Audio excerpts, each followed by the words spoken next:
Hello, everyone. Thank you for being here. My name is Bernadette Tacey with Alliance Defending Freedom, and we are the world's largest legal ministry dedicated to protecting the sanctity of human life for religious freedom, free speech, parental rights, and marriage and family. Today you'll be hearing from Jake Warner, Senior Counsel with Alliance Defending Freedom, as well as Dr. Hazelrig, Dr. Eric Hazelrig, who is the Medical Director for Choices Pregnancy Centers. And we'll start with Jake first.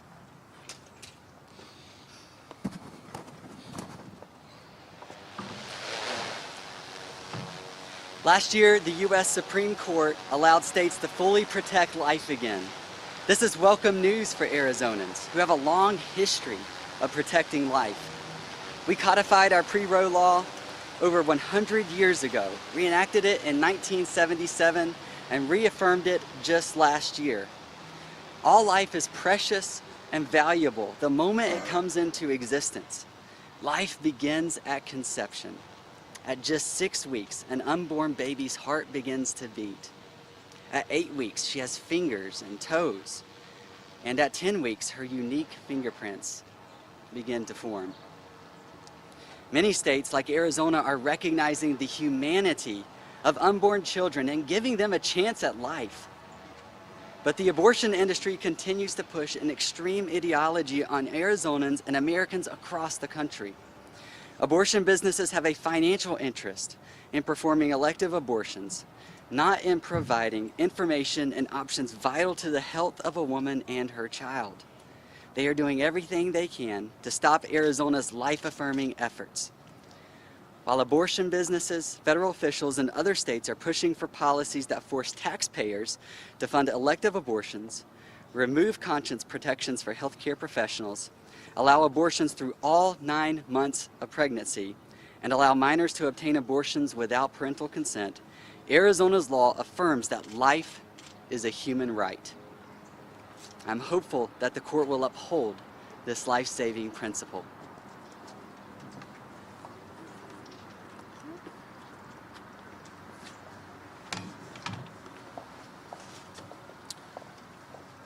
Hello, my name is Dr. Eric Hazelrig, and I'm honored to serve as a representative for unborn children in Arizona in this important case before the Arizona Supreme Court. I'm committed to respecting human life at every stage, and as an OBGYN, it is a privilege to help families meet their newest members. Arizona's pro-life law affirms the dignity of every man, woman, and child across the state. Over the last almost 35 years, I have been blessed with the opportunity to deliver over 15,000 babies, each one of them unique from the moment of conception. And I have the honor of serving the women and families bringing those children into this world. Each woman I serve is also unique. Both deserve real support and real health care. I also serve as a medical director for Choices Pregnancy Centers. At Choices, we don't perform or refer for abortions, but instead provide a safe place to talk, explore options, seek medical services, receive resources, and hear about the hope available to all of us for a better life. That's real care. Dozens of other pregnancy centers across the state are ready to support women, providing free material resources like diapers, baby clothes, cribs, and car seats, as well as parenting classes and other programs. We pray that unborn children will be protected under Arizona law and that women and families receive real support and real health care. We all deserve the dignity and respect that is upheld by laws that affirm that life is a human right. Are you taking questions? Yes, they are taking questions. So let me ask an obvious political question. We heard the attorneys, and I know every attorney comes out and says what a brilliant job they did. Assuming you win,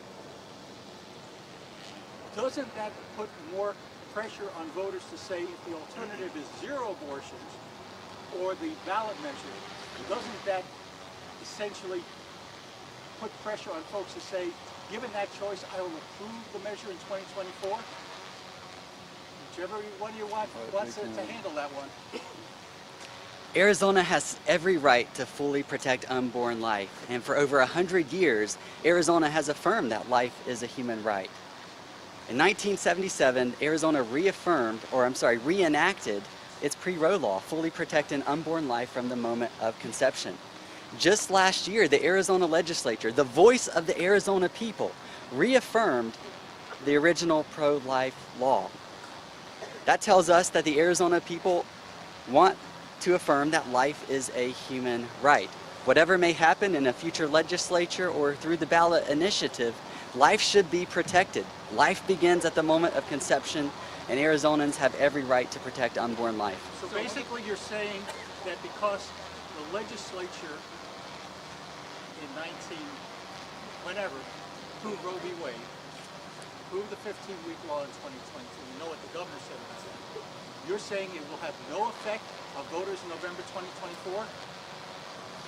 We're not here to discuss politics in court today. Arizonans have a right to protect human life from the moment of conception. And the legislature has repeatedly affirmed their commitment to protecting the unborn in Arizona. That is reasonable and right. It's a good thing to do. And we're very hopeful that Arizona voters here and in the future affirm that life is a human right for everyone. So what are the pillars of the argument? What is the difference between abortions used to save the life of the mother and something that's immediately needed that we committed post-pregnancy? What's the difference? What's an example of something that's an emergency to save needed, or something that's needed to save the life of the mother, not an emergency that we have Dr. Hazelrig might be best available to answer that one. I think an example you mentioned in court was maybe a cancer. A pregnant woman has a breast cancer or has a cervical cancer that was diagnosed at one of her prenatal visits. That would be a life-threatening condition, but would not necessarily immediately threaten the mother's life or the baby's life. Whereas if a mother, let's say, was in heart failure and delivery or pursuing the rest of the pregnancy would put her life at immediate risk of dying, then that would be an immediacy type situation. But if the doctor knows at 6 months of pregnancy that a woman will die as she gives birth, that would not be immediate, but so would they have to wait until the woman's actually giving birth to perform the abortion at that point? That would, if she's going to die giving birth, that would be more of an immediate concern as opposed to something that potentially could kill her. And I'll note that under... Wouldn't be immediately necessary at 6 months? Let me say this. At 6 months, there would be another law here that would kick in, Arizona's viability law. Our legislatures has said that unborn children should be protected to the fullest extent possible. So at 6 months, it's very possible that we're talking about a viable unborn child. And physicians are required to do everything necessary to protect those children because life is a human right. And we here in Arizona, we support that right. How do you square the conflict that we heard about today? If both laws are in effect, they believe they can coexist, correct? Oh, absolutely. So what is a doctor to do when a woman comes to him at, say, 4 weeks and seeks an abortion, and under one law that's legal, under another law that's been?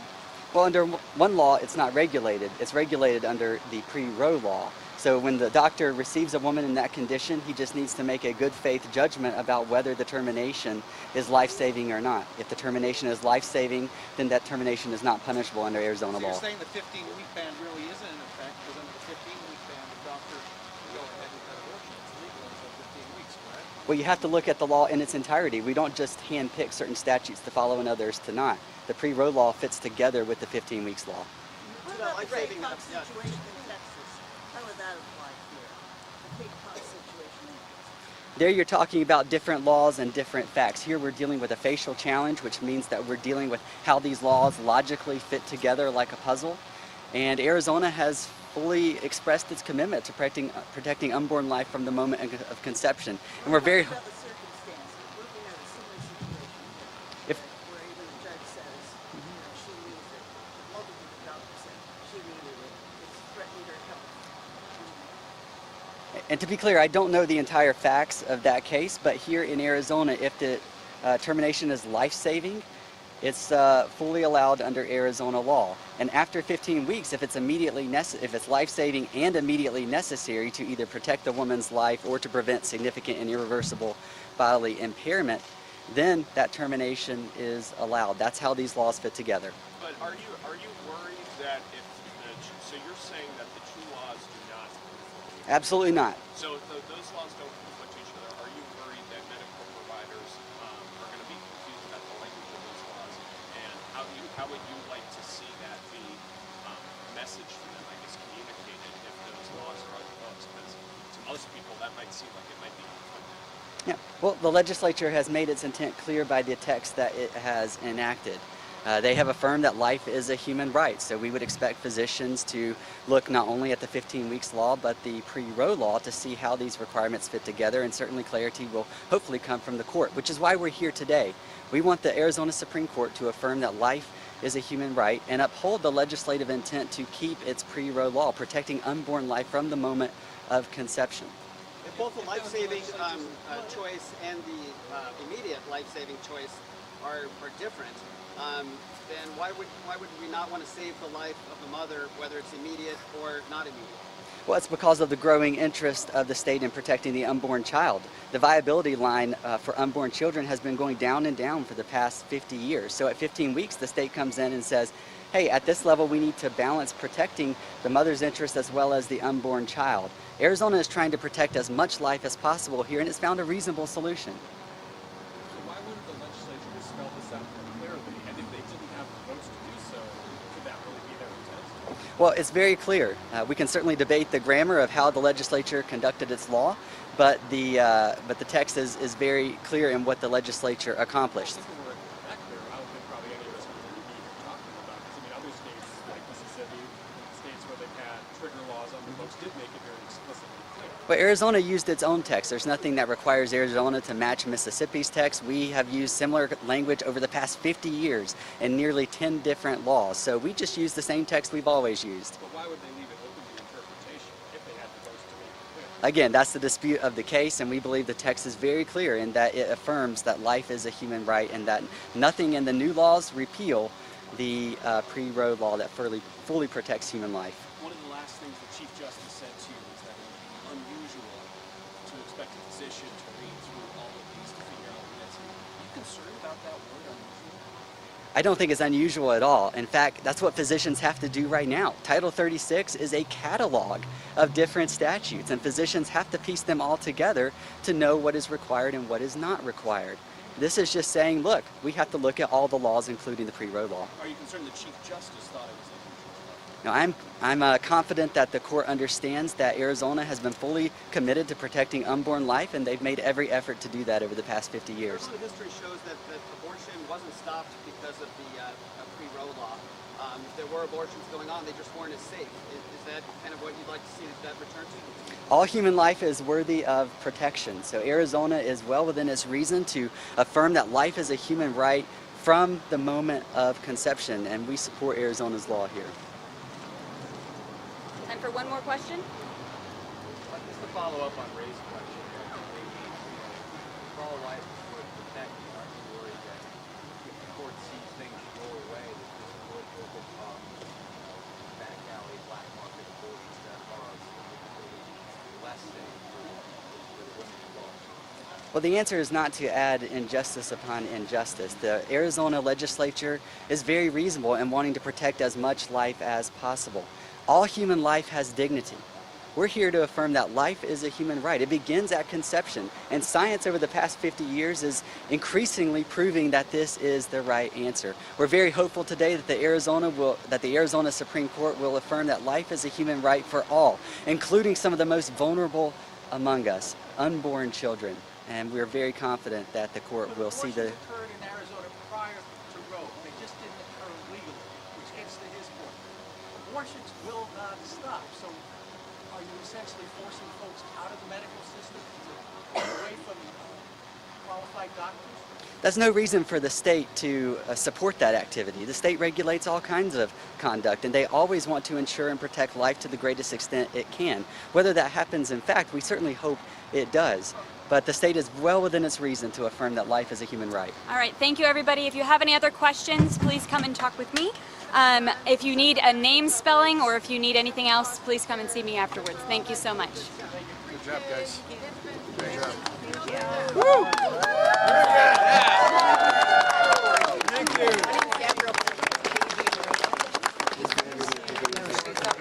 Such a joy to The see Attorney everyone. General is going to make her way up here Thank you. now. No, we want somebody more interested. How are you?